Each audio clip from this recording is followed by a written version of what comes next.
नमस्कार दोस्तों, मैं एएसवी चैनल में अजय सिंह आपका स्वागत करता हूं। दोस्तों, आज हम लोग इतिहास की एक घटना का जिक्र करेंगे क्योंकि आज तारीख 9 है, 9 अगस्त। और 9 अगस्त के दिन हमारे देश में एक बहुत बड़ी घटना घटी थी दोस्तों। उस घटना ने पूरी अंग्रेज सरकार को हिला के रख दिया था। 9 अगस्त 1925 को काकोरी कांड हुआ था हमारे देश में। इस कांड ने पूरी अंग्रेज सरकार को हिला के रख दिया था। अंग्रेज सरकार ये नहीं समझ पाई कि हमारे घर में डकैती कैसे पड़ गई, क्योंकि आप तो जानते हैं कि अंग्रेज तो खुद ही डकैत थे। भारत में वो लूटने के लिए आए थे और लुटेरों के घर लूट पड़ गई। तो ये बात अंग्रेजों को बड़ा परेशान कर रही थी।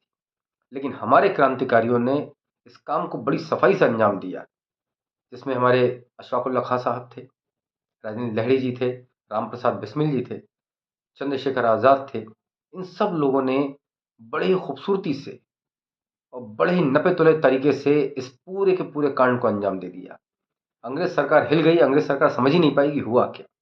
लेकिन हमारे शातिर क्रांतिकारियों ने इस तरीके से अंजाम दिया कि अंग्रेज सरकार ये सोचने मजबूर हो गई कि भारतीय भी ऐसा कर सकते हैं। उन्हें तो अभी तक ये लगता था कि ये देश गांधी का है, ये देश नेहरू का है। उसे मालूम नहीं था कि ये देश चंद्रशेखर आजाद का भी है, भगत सिंह का भी है। खैर दोस्तों, ये घटना जो थी, इस घटना के अंदर अंग्रेजों को ये बताना था कि तुम ही अकेले ताकतवर नहीं हो। अगर हम लोग ये सोच रहे हैं कुछ, तो हमें कोई रोक नहीं सकता। और ये बात काकोरी कांड ने साबित भी कर दी। दोस्तों, इस पूरी घटना को 8 तारीख यानी 8 अगस्त के दिन एक बैठक में तय किया गया। शाहजहांपुर में एक बैठक हुई राम प्रसाद बिस्मिल जी के घर पे। राम प्रसाद बिस्मिल जी के घर पे सब तमाम जो बड़े क्रांतिकारी थे वो इकट्ठे हुए। जैसे चंद्रशेखर आजाद थे, अशफाकुल्ला खां थे, राजेंद्र लहड़ी जी थे, ठाकुर रोशन सिंह थे, राम प्रसाद बिस्मिल जी तो थे ही। यहाँ पे तय हुआ कि कल यानी 9 अगस्त को हमें काकोरी में एक ट्रेन को लूटना है। दोस्तों, ट्रेन को लूटने के पीछे मकसद क्या था? ट्रेन को लूटने के पीछे मकसद सिर्फ इतना था कि क्रांतिकारियों के पास हथियार नहीं थे। हथियार खरीदने के लिए पैसे चाहिए थे, और पैसा कहाँ से आता? तो पैसा सरकारी खजाने को लूट के ही आ सकता था। इसीलिए सरकारी खजाने को लूटने की एक प्लानिंग हुई। वहां पे बैठ के पूरा सब कुछ तय हुआ कि ये हमें अगले दिन करना है। ठीक वो स्थिति बनती है। 9 अगस्त को काकोरी कांड को अंजाम दिया गया। सबसे पहले ये अगुवाई की, इसको लीड किया था अशफाकुल्ला खां साहब ने। अशफाकुल्ला खां साहब ने लीड किया, और जैसे ही उनका इशारा मिला तो काकोरी रेलवे स्टेशन पर राजेंद्र लहड़ी जी ने इस पे ट्रेन की चेन खींच दी। और जैसे ही ट्रेन की चेन खींची दोस्तों, तो ट्रेन वहां रुक गई। ट्रेन थी लखनऊ सहारनपुर पैसेंजर। जैसी ट्रेन रुकी तो चंद्रशेखर आजाद दौड़ते हुए एकदम ट्रेन में घुसे, अशफाकुल्ला खां साहब घुसे, और पूरे साथी घुस गए। उन लोगों ने खजाने को लूट लिया। अब खजाने को लूटा तो खजाना कैरी करना था, लेके भी जाना था। तो उन लोगों ने एक चद्दर ली और उस चद्दर में पूरा खजाना डाला और चद्दर लेके भाग गए। जब ये पूरा अंजाम दे दिया गया, जब वो भाग गए सब लोग, अब क्या? अब अंग्रेज सरकार की नींद हराम हो गई। यार, ये कैसे हुआ? इसको अंजाम कैसे दिया गया? अच्छा, इन लोगों के पास हथियार थे इसलिए कोई सामने नहीं आया। इन सब के पास माउजर्स थे, तो इसलिए कोई इनके सामने नहीं आया। इस तरीके से लूट के गए। लेकिन अंग्रेज सरकार जो थी वो बड़ी शातिर सरकार कही जाती है। उन लोगों ने ये पता लगाया कि कौन कौन इसमें शामिल थे। पकड़ाई में ये लोग नहीं आते दोस्तों, लेकिन वो चद्दर जो था वो इनको पकड़ा के चला गया, जिस चद्दर में ये लोग खजाना लेके गए थे। जब वो चद्दर खजाना इन लोगों ने ले लिया, पूरा खजाने को निकाल के बेच दिया, और बेचने को तो चद्दर फेंक दिया। वो चद्दर हाथ लग गया, जो इन्वेस्टिगेशन ऑफिसर था उसके हाथ लग गया। क्या होता था दोस्तों, पहले जो धोबी हुआ करते थे, जो कपड़े धोते हैं, वो लोग हर चीज पर अपना एक मार्क बनाते थे। तो वो मार्क से पता लग गया कि ये चद्दर जो है कहाँ का है। बस वहीं से गड़बड़ हो गई। जब वो चद्दर ढूंढते हुए उस धोबी के पास पहुंचे, उस धोबी ने कहा कि ये तो इस घर का है, फला फला का है।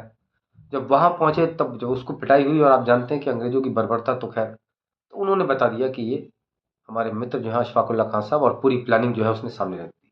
बस वहीं से पूरा खेल हो गया दोस्तों। उसमें हमारे 4 क्रांतिकारियों को फांसी की सजा हुई, जिसमें अशफाकुल्ला खां साहब थे, राजेंद्र लहड़ी जी थे, ठाकुर रोशन सिंह थे, और राम प्रसाद बिस्मिल जी थे। इन लोगों को फांसी हुई। चंद्रशेखर आजाद उसमें निकल गए। बाकी लोग भी इधर उधर, कई लोगों को सजा हुई 10 साल की, कई लोगों को आजीवन सजा हो गई। इस तरीके से इसके जितने भी अभियुक्त थे उनमें से मैक्सिमम लोगों को पकड़ लिया गया, ऑलमोस्ट पकड़ाई में आ गए, लेकिन चंद्रशेखर आज़ाद पकड़ाई में नहीं आए, वो निकल गए सफाई से। वो बहुत सोच समझ के कोई काम करते थे। दोस्तों, ये तारीख 9 अगस्त 1925 भारतीय इतिहास में स्वर्णिम अक्षर में दर्ज है और हमेशा दर्ज रहेगी। दोस्तों, मैं तो ये सोचता हूँ 23-24 साल, 22 साल, 20 साल के लड़के देश के लिए लड़ने के लिए खजाना लूट रहे हैं। आजकल के नेता जो हैं देश को लूट रहे हैं अपने लिए। उस समय के क्रांतिकारी बेचारे अंग्रेजों को लूटते थे देश के लिए, कि हमारे पास हथियार नहीं है, हमें हथियार चाहिए अंग्रेजों से मुकाबला करने के लिए। कितना अंतर है दोस्तों। क्या जीवन होगा उनका बेचारों का। ना कोई सुख, ना कोई सुविधा, एक जुनून कि देश को आज़ाद कराना है। जब देश को आज़ाद करा के दिया तो हालत ये है। दोस्तों, उन बेचारों ने हमसे कुछ नहीं लिया, उल्टा हम लोग उनके कर्जदार हैं। दोस्तों, मैं ये नहीं कहता कि हमें उनकी तरह बनना है, क्योंकि हम उनकी तरह बन ही नहीं सकते। ना हमारी सोच वैसी है, ना हमारी समझ ऐसी है, ना इस समय हमारा देश गुलाम है। लेकिन कम से कम हम अपने देश के लिए सोच तो सकते हैं। ज़रूरी नहीं है कि आपको देश को गुलाम करके ही लड़ा जाए। हमें लड़ना नहीं है, हमें ये समझना है कि एक देश को क्या चाहिए, उसके लोगों को क्या चाहिए, देश की तरक्की कैसे हो सकती है, देश आगे कैसे बढ़ सकता है।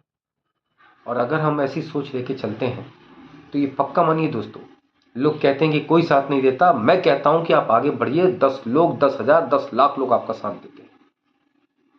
लोगों को लगे तो कि उनको लीड करने वाला कोई ढंग का आदमी है।